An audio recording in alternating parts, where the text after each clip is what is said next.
Hi welcome to day 29 of opening my new startup business in Dubai. మనం ఏదైనా ఒక బ్రాండ్ని లాంచ్ చేస్తున్నప్పుడు అన్నిటికన్నా ఇంపార్టెంట్ ఏంటో తెలుసా? మార్కెటింగ్. మీరు ఎంత మంచి క్వాలిటీ ఇవ్వండి, ఎంత మంచి తక్కువ ప్రైస్కి ఇవ్వండి, that will not make a sense. మీరు ఎంత బాగా మార్కెటింగ్ చేశారు అన్న దాన్ని బట్టే మనకి అంత సేల్స్ అయితే వస్తాయని నాకు చాలా గట్టి నమ్మకం.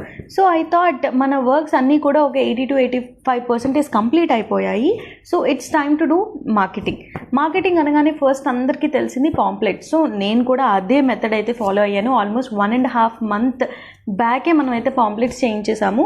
బట్ ఈ పాంప్లెట్స్ పంచుతున్న టైంలో నాకేమనిపించిందంటే లైక్ ఆ పాంప్లెట్స్ ఎక్కడైనా కింద పడినా, ఎవరైనా తీసి పక్కన పడేసినా అది నాకు చాలా బాధగా అనిపించింది అనమాట. ఐ థాట్ ఇది కాదు కదా మార్కెటింగ్, నేను ఇలా బాధపడడానికి చేయట్లేదు కదా, I want to expose. So I thought okay, దీనికి ఇంకా డిఫరెంట్ స్ట్రాటజీతో రావాలి అని చెప్పి నేనైతే మార్కెటింగ్కి ఇంకొక స్ట్రాటజీ ప్లాన్ చేశాను.